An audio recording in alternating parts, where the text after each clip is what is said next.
Hello friends, welcome to study कर। मैं हूं आपका दोस्त प्रभाकर। तो आज के इस लेक्चर में हम डिस्कस करने वाले हैं आपके साथ 26 और 27 अगस्त 2022 के मोस्ट इम्पॉर्टेंट करंट अफेयर्स के क्वेश्चन। तो आप इस लेक्चर को लास्ट तक जरूर देखिएगा। लास्ट में आपसे कुछ क्वेश्चन पूछे आएंगे तो उनके आंसर आपको कमेंट बॉक्स में देना है। जितने भी इंपॉर्टेंट क्वेश्चन हैं 26 और 27 अगस्त से रिलेटेड उन सभी को इंक्लूड किया गया है, तो आप इन्हें नोट कर लीजिएगा या फिर इसका पीडीएफ डाउनलोड कर लीजिएगा हमारे एप्लीकेशन से।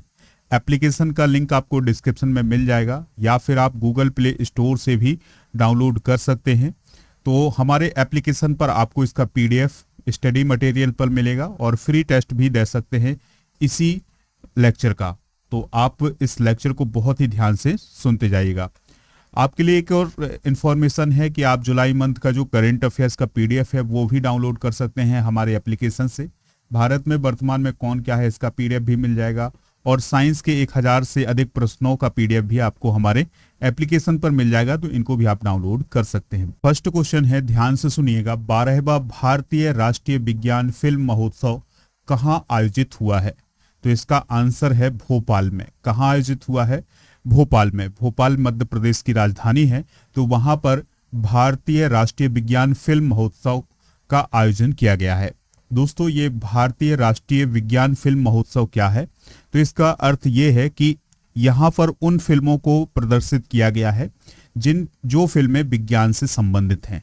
ठीक है, यानी जिसमें विज्ञान और टेक्नोलॉजी का उपयोग किया गया है, जिसमें विज्ञान और टेक्नोलॉजी के बारे में बताया गया है, तो ऐसी फिल्मों का प्रदर्शन किया गया है।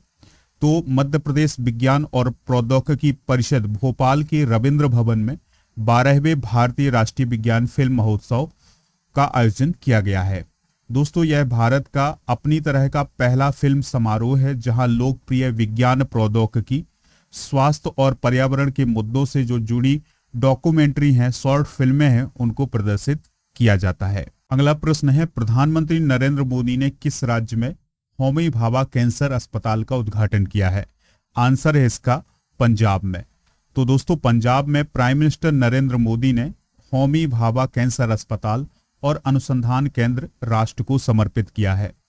इसके अलावा प्राइम मिनिस्टर नरेंद्र मोदी ने हरियाणा के फरीदाबाद में अमृता अस्पताल का भी उद्घाटन किया है।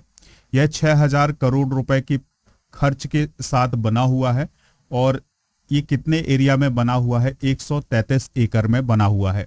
दोस्तों, अमृता अस्पताल क्षेत्र का सबसे बड़ा अस्पताल है और इसकी स्थापना माता अमृतानंदमयी, जिन्हें अम्मा के नाम से जाना जाता है, उनके द्वारा की गई है। ठीक है, तो ये दोनों पॉइंट आप नोट करिएगा कि जो होमी भाभा कैंसर अस्पताल और अनुसंधान केंद्र है, इसका उद्घाटन प्राइम मिनिस्टर नरेंद्र मोदी जी ने किया है और फरीदाबाद में अमृता अस्पताल का भी उद्घाटन किया है। ठीक है, तो होमी भाभा कैंसर अस्पताल पंजाब में है और जो हरियाणा में कौन सा अस्पताल है? अमृता अस्पताल। अगला प्रश्न है, राष्ट्रीय डेयरी विकास बोर्ड के अध्यक्ष का कार्यकाल सरकार ने कितना बढ़ा दिया है? तो दोस्तों, राष्ट्रीय डेयरी विकास बोर्ड के जो अध्यक्ष हैं उनका कार्यकाल कितना बढ़ाया है सरकार ने? तो इसका राइट आंसर होगा 6 माह के लिए। कितना बढ़ाया है? 6 माह के लिए। तो दोस्तों, सरकार ने एनडीडीबी के अध्यक्ष के रूप में मिनेश शाह के कार्यकाल को 6 महीने के लिए बढ़ा दिया है। तो आप याद रखिएगा कि जो राष्ट्रीय डेयरी विकास बोर्ड है उसके अध्यक्ष कौन है? मिनेश शाह, और उनका कार्यकाल अगले 6 महीने के लिए बढ़ा दिया गया है। बात आई है राष्ट्रीय डेयरी विकास बोर्ड की, तो इसका हेडक्वार्टर आनंद, गुजरात में है। इसकी स्थापना 1965 में की गई थी और यह मत्स्य पालन, पशुपालन और डेयरी मंत्रालय के स्वामित्व में काम करता है। अगला प्रश्न है, भारत में पहली रात की सफारी कहाँ शुरू की गई है? दोस्तों, अमूमन भारत में दिन की सफारी होती है, लेकिन रात की सफारी कहाँ शुरू की गई है? तो इस क्वेश्चन का राइट आंसर होगा लखनऊ में। कहाँ शुरू की गई है दोस्तों? लखनऊ में शुरू की गई है, इसकी योजना बनाई गई है। तो भारत में पहली रात की सफारी लखनऊ में शुरू की जाएगी। कुकरेल वन क्षेत्र में भारत का पहला रात का चिड़ियाघर स्थापित किया जाएगा। कहाँ दोस्तों? कुकरेल वन क्षेत्र में, और ये कहाँ है? उत्तर प्रदेश में। दोस्तों, राज्य की राजधानी में, यानी जो उत्तर प्रदेश है उसकी राजधानी लखनऊ में योगी आदित्यनाथ की सरकार ने सिंगापुर की तर्ज पर नाइट सफारी और जैव विविधता पार्क स्थापित करने का निर्णय लिया है। भारत में 13 डे सफारी हैं, यानी दिन की सफारी है, लेकिन रात की सफारी नहीं है। तो अब लखनऊ में नाइट सफारी स्थापित की जाएगी। ठीक है दोस्तों, इसके अलावा जैव विविधता पार्क भी स्थापित किया जाएगा। बात आई है उत्तर प्रदेश की, तो उत्तर प्रदेश की चीफ मिनिस्टर योगी आदित्यनाथ हैं और यहाँ की जो गवर्नर हैं वो कौन है, आनंदीबेन पटेल। अगला प्रश्न है, राजस्थान के पहले सुव्यवस्थित मोटर बाजार का उद्घाटन कहाँ किया गया है। वेरी वेरी इंपॉर्टेंट क्वेश्चन है, तो इस क्वेश्चन का राइट आंसर होगा कोटा। ठीक है, तो राजस्थान के कोटा में पहले सुव्यवस्थित मोटर बाजार का उद्घाटन किया गया है। तो राजस्थान सरकार में मंत्री हैं शांति धारीवाल, तो उन्होंने 21 अगस्त 2022 को कोटा में राजस्थान के पहले सुव्यवस्थित मोटर बाजार का उद्घाटन किया है। इससे पहले क्या होता था कि जो अलग अलग जगह होती थी उन पर मोटर व्यवसाय किया जाता था, जिससे नागरिकों को असुविधा होती थी, लेकिन अब एक सुव्यवस्थित मोटर बाजार का उद्घाटन किया गया है राजस्थान के कोटा में। दोस्तों अगला प्रश्न है, डीआरडीओ का अध्यक्ष हाल ही में किससे नियुक्त किया गया है। वेरी वेरी इंपॉर्टेंट क्वेश्चन होगा, आपको ये याद रखना है, हर एक एग्जाम में पूछा जाएगा ये क्वेश्चन, क्योंकि ये नियुक्ति बहुत ही इंपॉर्टेंट होती है आपके एग्जाम के पॉइंट ऑफ व्यू से। तो दोस्तों डिफेंस रिसर्च डेवलपमेंट ऑर्गेनाइजेशन का अध्यक्ष किसे नियुक्त किया गया है, तो उनका नाम है समीर वी कामत। क्या नाम है दोस्तों, समीर वी कामत। तो जी किशन रेड्डी की जगह अब समीर वी कामत जो है वो डीआरडीओ के अध्यक्ष बनाए गए हैं। ठीक है दोस्तों, अगर हम जी सतीश रेड्डी की बात करें तो जी सतीश रेड्डी को रक्षा मंत्री राजनाथ सिंह का वैज्ञानिक सलाहकार बनाया गया है। ठीक है दोस्तों, तो जो डिफेंस मिनिस्टर हैं राजनाथ सिंह, उनका वैज्ञानिक सलाहकार किसे नियुक्त किया गया है, जी सतीश रेड्डी को। और जी सतीश रेड्डी के स्थान पर कौन आ गए हैं, समीर वी कामत। यहाँ पर डीआरडीओ की बात आई है तो इसकी स्थापना 1958 में की गई थी। और इसके अलावा दोस्तों इसका काम क्या होता है, तो इसका काम होता है भारतीय सेना को अत्याधुनिक हथियार उपलब्ध कराना और भारतीय सेना को अत्याधुनिक हथियारों से लैस करना इसका उद्देश्य है। यह रक्षा मंत्रालय के अंतर्गत काम करता है। ठीक है, तो ये पॉइंट आप नोट कर लीजिएगा। अगला प्रश्न है, फहमीदा अजीम का संबंध किस देश से है जिन्हें हाल ही में पुलित्जर पुरस्कार देने की घोषणा की गई है। तो पुलित्जर पुरस्कार पत्रकारिता से रिलेटेड पुरस्कार है, तो ये अभी हाल ही में फहमीदा अजीम को देने की घोषणा की गई है। तो उनका संबंध किस देश से है, तो दोस्तों उनका संबंध बांग्लादेश से है। देखिए बांग्लादेश में उनका जन्म हुआ था, लेकिन वो रह कहाँ रही हैं, संयुक्त राज्य अमेरिका में रह रही हैं और वो एक ऑनलाइन पत्रिका, ऑनलाइन मैगजीन इनसाइडर के लिए काम करती हैं। दोस्तों जो फहमीदा अजीम है उनके साथ 4 लोगों को और दिया गया है यह पुरस्कार।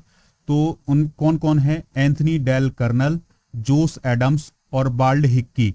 ठीक है, और फहमीदा अजीम, तो ये 4 लोग हैं जिन्हें ये पुरस्कार दिया गया है। अब ये क्यों दिया गया है, तो जो चाइना में उइगर मुसलमान हैं उन पर जो उत्पीड़न है, उन पर जो काम कर रही हैं फहमीदा अजीम और उनकी जो टीम है, उसके लिए उन्हें यह पुरस्कार दिया गया है। पुलित्जर पुरस्कार की बात करें तो इसकी शुरुआत हंगेरियाई अमेरिकी पत्रकार जोसेफ पुलित्जर ने की थी और पुलित्जर पुरस्कार पहली बार 1917 में प्रदान किए गए थे। तो याद रखिएगा, पत्रकारिता के क्षेत्र में पुलित्जर पुरस्कार दिया जाता है। अगला प्रश्न है, ओम बिरला कौन है दोस्तों, हमारी लोकसभा के अध्यक्ष हैं। तो उन्होंने किस देश की यात्रा के दौरान पांडुरंग खान खोजे और स्वामी विवेकानंद की प्रतिमाओं का अनावरण किया है। तो ओम बिरला जी अभी हाल ही में कनाडा गए हुए हैं, तो और फिर इसके बाद वो मैक्सिको गए हुए हैं।